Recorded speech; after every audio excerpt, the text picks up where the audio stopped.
this is Chris Hill. Welcome to the Hilltop. So today I'll just be doing a short discussion about health and wellness. So to begin, we can start with diet. So diet is a very peculiar thing to discuss because there is a lot of factors in diet. It has a lot to do with taste. It has a lot to do with allergies, and it also has a lot to do with purity. And there is a fourth component, which is addiction, and addiction can play a part in that. And what I mean by addiction is food today is weaponized with different chemical additives that are designed to be addictive, and they are also designed to be addictive with sugar and salt. And these additives are one of the problems with today's processed food. Now, obviously people don't have a lot of time to make food themselves, to wash vegetables, to get fresh meat and cut it up and cook it. They lack the skills to do anything like that. And that's obviously one of the problems with the school, is that instead of teaching you certain skill sets that would actually be helpful, they are teaching propaganda and propagandizing young children into different ways of thinking instead of teaching them skills. So this ends up making a lot of children and young adults and later adults just either obese or unhealthy or have a disease or be prone to certain illnesses or be weak, So let's discuss that. So when you're looking at food, you can see things that are packaged and processed that isn't technically, it's an edible item, but it's not technically food. So what food actually is, and I didn't learn this until later in life, is, and some people know this, so if you already know this, you can probably skip ahead, but food is actually vegetables, greens, roots, so things from the ground, and meats or eggs, milk. Even though people want to argue milk isn't a food, or proteins like meat isn't a food, they are food, and they have nutrients in them. Now, what the problem with those is the way they are farmed.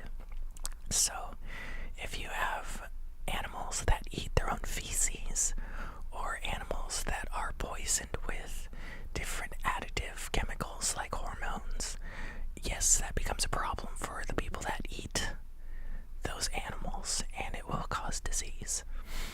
But if you have a good source of farmed animals that are free range or organic, that will allow you to eat those animals in a proper way and get the nutrients that you need, instead of getting their diseases or their hormones.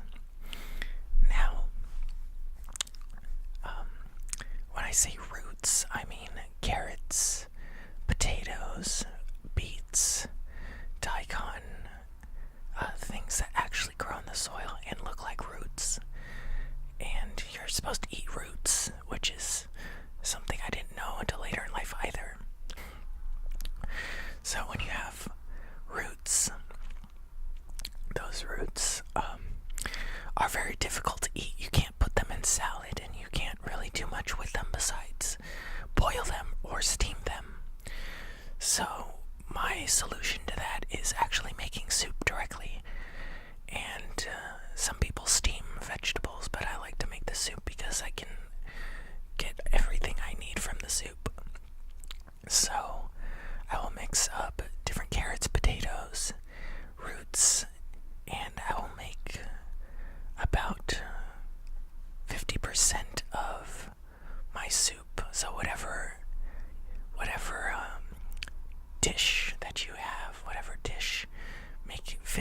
of that root vegetables, and then the other half greens.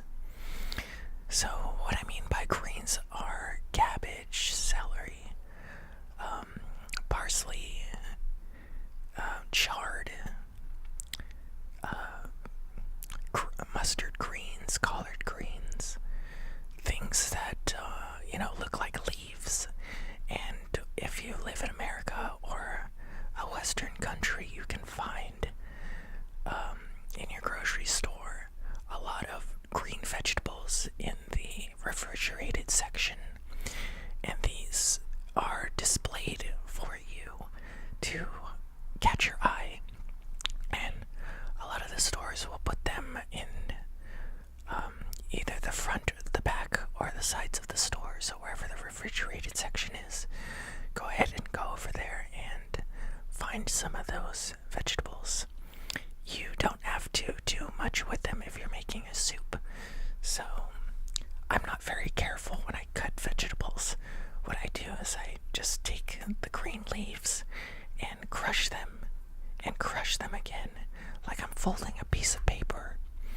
And when I fold them over and over again, when you cut them, you don't have to cut as many times.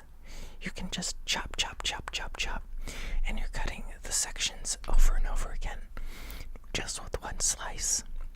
So it makes things easier. And let's see what else. So you have greens, you have roots. Now there's another specific thing that you can do with your health and with food in general. So there are smoothies that you can make. So if you feel like you don't have enough energy, or you're still hungry after soup, and let me make one more point with the soup. I personally make that soup, and then I also put ground beef into the soup. So I'll cook the ground beef separate, and I'll cook the soup separate, and then I'll put as much ground beef as I need into the soup. You can add ground beef, you can add bacon, you can add ham, you can also add chicken. Like sometimes I'll put entire wings of chicken just on the bottom near the roots, and it will boil the cartilage and the fats into the soup. So it will also give you the taste and the nutrients of whatever's in the bones and the cartilage and the skin, which may or may not sound appetizing to you, but it's, for me and my metabolism, perfect. I actually forgot to do that today. I made soup, but I forgot to add the chicken, which is a mistake I make sometimes. But, if we're all perfect, then we'd live in a completely different environment. So we do what we can. So about the smoothies, I have, I guess this is available wherever you can get deliveries, but I have Amazon Prime, and I am able to order different herbs from Amazon, and these herbs contain different nutrients like silica or B vitamins or nutrients that I would never get in a regular grocery store, because grocery stores can only, they sell what they can for profit and for health. So healthy eating is one side of it, and then profit is the other. And they're not gonna sell these herbs like ashwagandha or triphala or bacapa or ginkgo biloba or burdock root. They're not gonna sell these in bulk bins.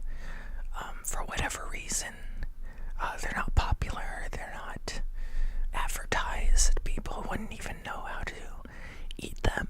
And these herbs may also be an allergen to certain people too, so there's a health risk in taking random herbs, because some of the herbs are so potent that if someone who is allergic were to take them, it might close up their throat, or it might hurt them in some other way where they would go down almost immediately or within, 10 minutes. So when I say, try and take herbs in a smoothie, my format is mango, banana, whatever herbs that I have available, and then I'll puree it in a blender, and sometimes I'll add like elderberry or a protein powder. Let's see. Yeah, so go ahead and make a smoothie, and that will help a lot of the time for your energy and also bodybuilding. When people bodybuild and eat healthy, it's good to know that it's building your muscle base. So sometimes you might not look like you're a six-pack with a big chest or whatever, but internally your organs have less fat, and that's good for circulation. And what else?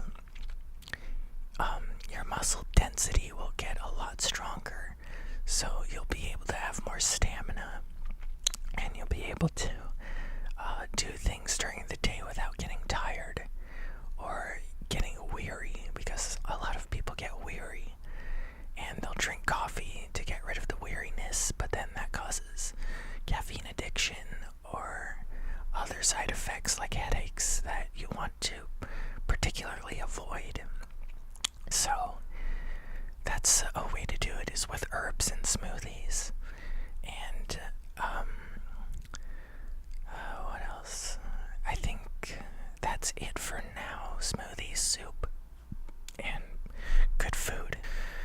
So if you have any questions, you can leave them in the comments. I'll be going over this later in more detail on my live streaming channel on Twitch, and I'll go through all the herbs that I use, and when I can, I'll live stream how I cook food.